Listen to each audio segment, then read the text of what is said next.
मैं doctor Anju Sharma, department of chemistry, government girls college Ajmer. आज मैं आपको बीएससी पार्ट फर्स्ट का पेपर फर्स्ट का टॉपिक आर्निक सॉलिड्स पढ़ाऊंगी। जैसा कि मैं अपने पिछले लेक्चर में आपको एबी टाइप के कंपाउंड्स के बारे में बता चुकी हूँ। उसमें मैंने आपको सोडियम क्लोराइड और जिंक ब्लेंड के स्ट्रक्चर के बारे में बताया था। आज मैं आपको एबी टाइप के कंपाउंड्स में सीजियम क्लोराइड की संरचना के बारे में बताऊंगी। आप ये देखिए, यहाँ मैंने डायग्राम ड्रॉ कर रखा है। सेंटर में सीजियम आयंस हैं और एक क्यूब के सारे कॉर्नर्स पर क्लोराइड आयंस हैं। रेडियस रेशो की अगर हम बात करते हैं तो caesium upon chloride it is 1.68 upon 1.81, that is 0.993।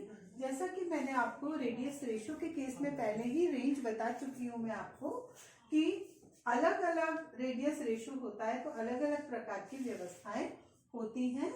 तो यहाँ पर आप देखेंगे क्या संरचना होगी, क्या व्यवस्था होगी। पहली चीज यहाँ पर आप ये देखिए, chloride occupy all the corners of cube. Cube के सारे कॉर्नर्स पर क्लोराइड आयंस हैं, या फिर हम ये कह सकते हैं और chloride ions form a simple cubic arrangement. Simple cubic arrangement में क्लोराइड आयंस व्यवस्थित हैं। Cesium occupy the cubical interstitial space। Cubical अंतराकाशी स्थान जो है वहां पर सीजियम व्यवस्थित हो जाता है और each cesium ion sites at the body of the center of the cube।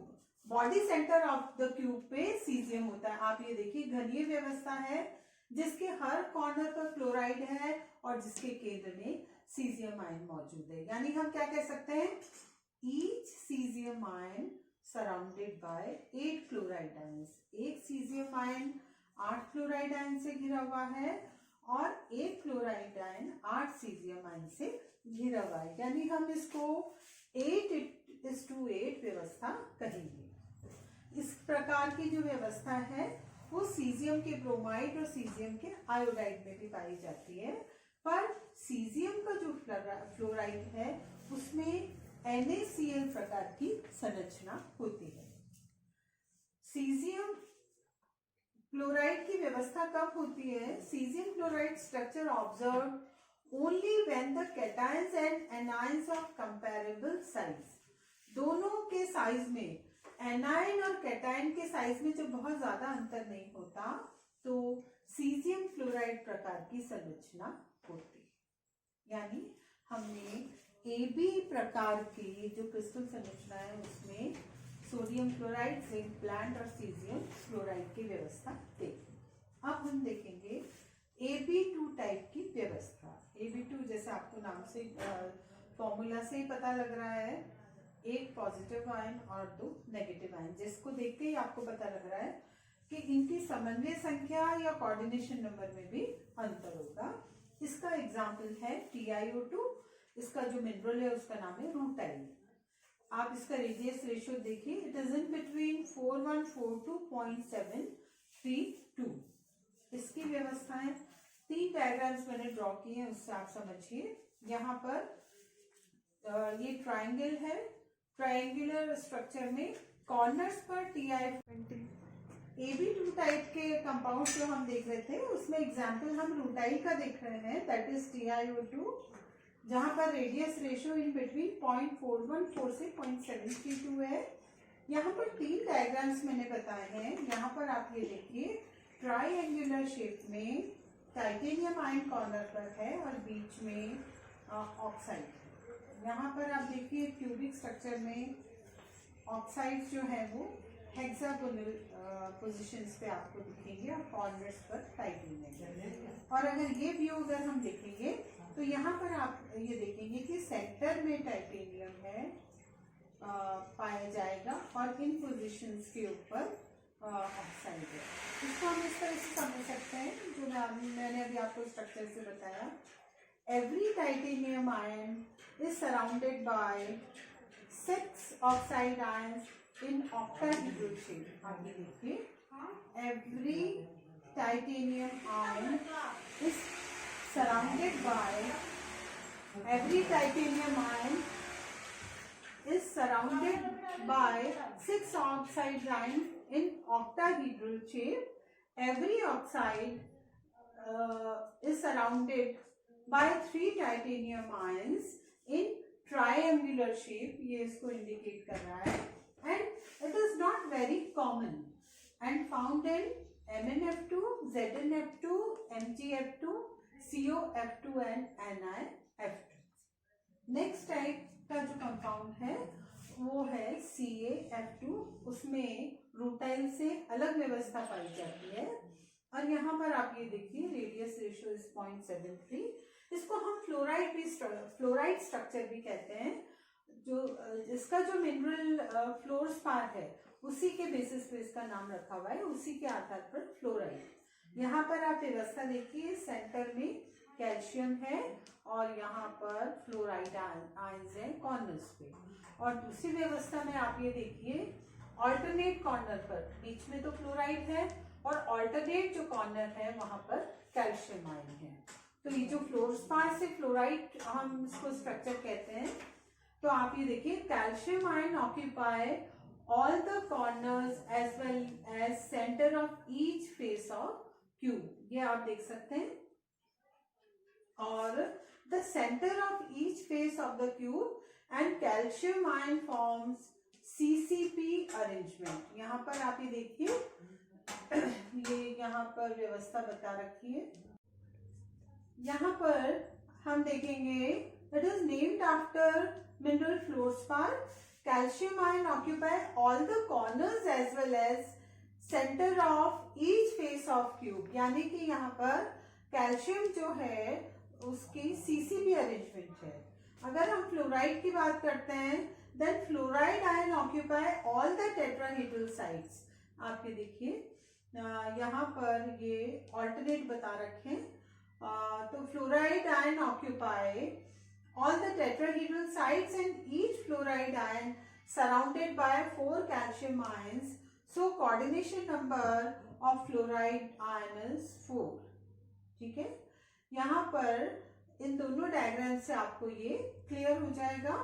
उसके बाद आप ये देखिए each fluoride ion is surrounded by 4 calcium ion and each calcium ion is surrounded by 8 fluoride ions. So coordination number of calcium and fluoride is 8:4 and examples are barium fluoride, BaCl2, SrCl2, CdF2, HgF2 and PbF2.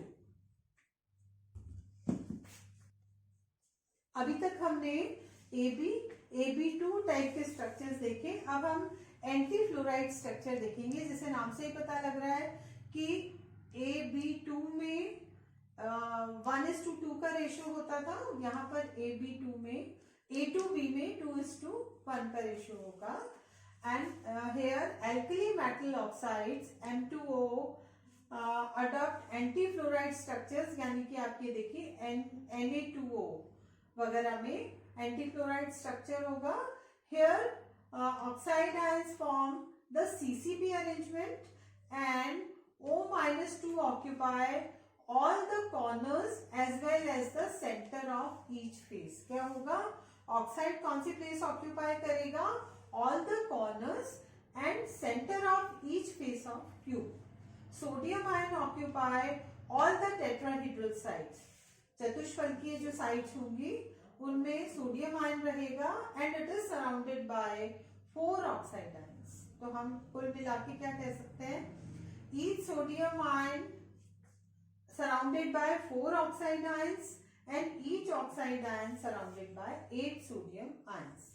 Coordination number हम इसका कह सकते हैं 4:8 या फिर 1:2 sodium और अगर oxide का हम रेशियो निकालते हैं तो.